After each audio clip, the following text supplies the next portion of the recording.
Good morning, everyone. Thank you very much for letting me attend Beckham's Grandparents' Day, and I'll be sure to post a picture if I can of maybe 2 or 3 smiling faces at this event because you guys were so kind to let me attend. This morning, what I want to be talking to you about is your first speech that you're going to be presenting in class next week.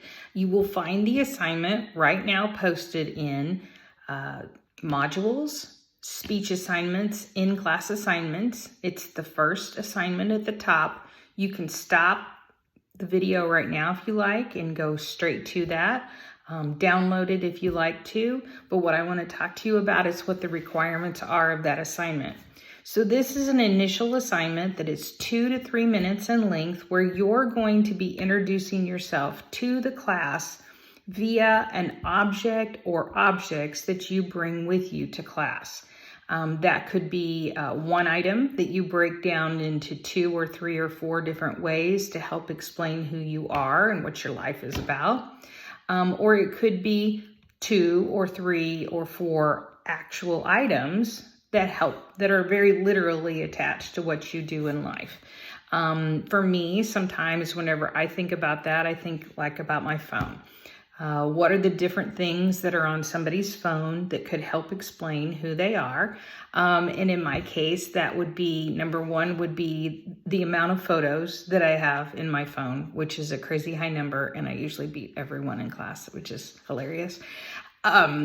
Also might say I'm the oldest one. Also, the type of music, or how do you access music, or do you access music on your phone? The other one that I might choose might be the different apps that I have, because that helps explain who we are a great deal as well. Some of us are more dependent upon certain apps because of how we run our life. Because some of you are gamers and you're on your phone, and that's not just like a lightweight thing in your life, that's a serious thing in your life. For some of you, maybe even how you earn an income, I don't know. But there's different things about your phone that you could help divide up to explain who you are to your audience. Or I might bring 3 different items. The speech assignment actually gives you illustrations of if you're a new parent, you might bring a diaper, you might also bring your name badge, and you might bring a photo that you want to show everybody. And those might encapsulate where you are in life. They don't need to be large items. I mean, you do have to bring it with you. So if a refrigerator is important to the telling of your life story, you're going to need an appliance dolly to get that into class next week. But I would suggest that, you choose things that are easy to bring with you to class and that are very portable. I think that's important. The only thing you need to bring to class with you are those items and one note card that you speak from. Please do not write sentences on your note card, because if you write sentences, you are going to read those to us, whether you practiced it that way or not. Your apprehension and your adrenaline are going to kick in, and then you're going to say, I'm going to read that to them. Yikes. So please don't do that. There's 2 different ways to approach this assignment. You can be very literal in the way that you want to approach it. These 3 things concretely explain my life to everyone in class. It's easy to see.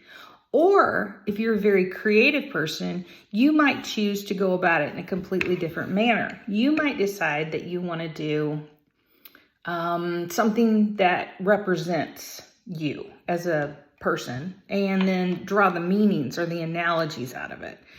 That's kind of, I think, the way that I would come at it, but one way is not better than another. For instance, if I was going to do an analogy speech, I might pick a basketball.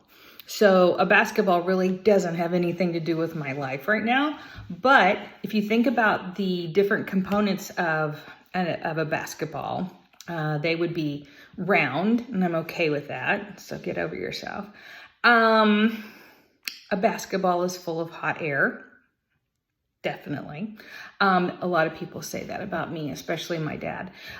Second, A basketball has a lot of texture to it. Like if far away, if you just drew a basketball on a paper, it would look like a round orange or blue ball, nondescript, and you'd say, okay. But when you get a basketball up close, you can see that it is constructed and engineered to do exactly what it's supposed to do. It has lines. It has texture. It has lots of things to it that make you go, okay, there's a lot more here than meets the eye. I'm a lot like that. Like I might be just a round circle basketball whenever you first meet me, first impressions. I don't know. I don't have an accurate read on that. But as you get to know me, hopefully you figure out that I'm engineered to do exactly what I'm supposed to do when I'm supposed to do it. Another interesting thing about a basketball is that it's bouncy, and that's without caffeine. Yeah, and that's like fingernails on a chalkboard for some people. They don't like that at all. They think it's fake, and you can't convince them of that otherwise. I'm kind of like Tigger in Winnie the Pooh, and sometimes people believe that, and sometimes they don't believe that. But after a while, they go, well, that's exhausting if that's not who she actually is. So yeah, it's probably who she actually is. So that helps explain that a little bit. Also, a basketball will do exactly, it will react to exactly how you treat it. If you treat it well, it will perform for you. If you misuse it or you bounce it off a curb, it's out. And I can identify with that because it's one of those things where I hate conflict and I will run away from conflict however I can. So if there's something that makes me alert to this is off, this is not part of what I want to be a part of, yeah, I kind of run away like a basketball that gets hit off a curb. And a basketball is also usually brightly colored. It's not dull, it's vibrant. It's in the midst of the game, if you will. All these different ways that you could use analogies to describe how you are like a basketball, totally great. Now, if you're a person who wants to be concrete and direct, and these items mean this, and that's what they are, and this is what my life's about, go, do it. If you want to go the creative route, be true to yourself. Do what you want to do. That's the basics of what the assignment is. So you bring the object with you, bring the objects with you, whatever's appropriate, and a note card that you've prepared to help you speak. Some people try to do it without a note card the first time, and it shows either in the fact that they get stuck or it sounds memorized to an extent to where it's like, ugh, it's not natural. So please do have the note card. Plan to use that as part of your presentation that you're going to use it. Don't forget to tell us your name in your speech because that's an important part of an introduction. And we're just going to get to know each other a lot better. I'm going to use the rubric that is the first document in modules, speech tools, so that you can see exactly what I'm going to be looking for. And I will hand that to you after your speech is done. So you know exactly how you're going to be graded on this assignment. Now, organizing it, you should use the recipe, which is the second document in modules, speech tools. It's the second one. Basically, the organization is that you saw in the video this week that you needed to do an introduction, a body, and a conclusion. So in the introduction, it has two parts. First part is an attention getter. You're going to start with an attention getter, something that makes people sit up and go, wow, this is going to be cool. The second thing you need to do in your introduction is preview your main points. Today, I'm going to share with you how my life is like this basketball because it's full of hot air. It's designed to do the job that it was made to do, and because it only reacts to the situations in the way that it's treated. Okay, great. So I've told you what I'm going to tell you about, and I've previewed every main point. Then if you notice in the recipe, there's transitions that go through it. The first page explains the process. The second one gives you an example. And then the third page as well gives you my own example of what it should look like. So transitional words and phrases will lead you through the speech to help people go, oh, we're moving on to the next point. Oh, we're getting ready to wrap things up. Everybody uses transitions in speeches to help lead the listeners. When you're reading a story, that would be a new chapter. It would be a new paragraph. Visually, we're cued that, oh, we're going in a slightly different direction, or, oh, we're moving, we're shifting gears, if you will. So transitional words like, let's start with, first, second, third, furthermore, to wrap things up, to summarize. They're all transitional words and phrases that you need to deliberately put into your introduction speech to help your listeners follow along. It's a gift that you give to them so that they can know where they're at in the speech. Every time that I'm listening to a sermon, everybody sits up a little straighter and goes, whenever it's like, well, to wrap things up today, everybody's like, okay, cool, we're getting ready to go eat lunch. You can't help it. Everybody does. They adjust. And then in your conclusion, you are going to review what you covered with them. So today I covered with you how my life is like a basketball because it's full of hot air and it's engineered to do what it does. And whatever I said before. And then there's a conclusion. You need a final thing that you're going to say. Because if you don't, at that point, you're just going to, for lack of nothing else to say, you'll go, I've heard people say the end, or that's about it, or I'm done, or it's over, or literally nothing, and just go sit down, to which people don't know whether they're supposed to applaud or not.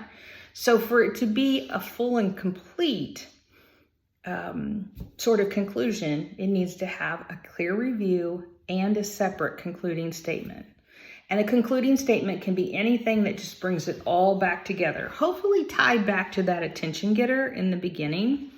So it would be like for the basketball one, for my attention getter, I probably would be spinning that ball on my finger and talking to people. If I have that ability, I'm going to be talking to them about, hello, my name is Carrie, and I'm here today to talk to you about this basketball. Now, this basketball doesn't have much to do with my life in any real way, but I can identify with this basketball because of 2, 3, 4 main reasons, okay, that I would list out. So then I would, what I've done is I've gained your attention and I've explained to you what I'm going to talk about, and then I launch into it. In that conclusion, I'm going to come back and say, so today I've talked to you about how this life, my life, is like this basketball in the following ways. List them out. So remember that my name is Carrie. This is my concluding statement. Remember, my name is Carrie, and for me, life is just a ball. Okay, cornball never hurt anybody. Dad jokes never hurt anybody. They help wrap things up sometimes. They get a little chuckle. People go, oh, it's over. Yay! And then there's clapping. So that's basically how you organize it. If you follow the recipe, you will see that I have explained it in written form in all those ways. You can come back to this video at any time during the week. You can ask me questions. You can also go to the assignments because it's written completely out what you need to do. If you have questions about anything, I'm just a message away. And I'm looking forward to hearing what you guys have to show for us this week. To help you get ready, though, I am going to also post in this announcement sample introduction speeches.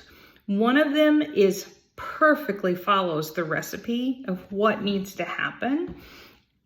And it's boring because he's reading it. You can see it if you watch his eyes. And this is why we don't read.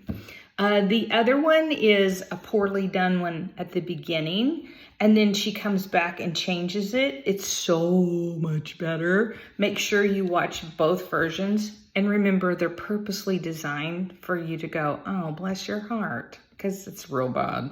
But it's a paid actor who does this performance of what it looks like or feels like, and for everybody involved. And then the second rendition is, here's what you need to go for instead. They're so night and day that you can hardly believe that it's the same person. That's how incredible that is. So you're welcome. And then there's going to be one more, and it's just a student speech, like an example. It's called Scars and Bruises, and it just helps explain who she is in a different way. There's no wrong or right way to do this. I mean, other than that you have the items and you explain who you are. So that's what I've got for you. Thank you for your patience. Thank you for watching. And I will see all of you in class next week. If you have any questions, let me know. Thanks.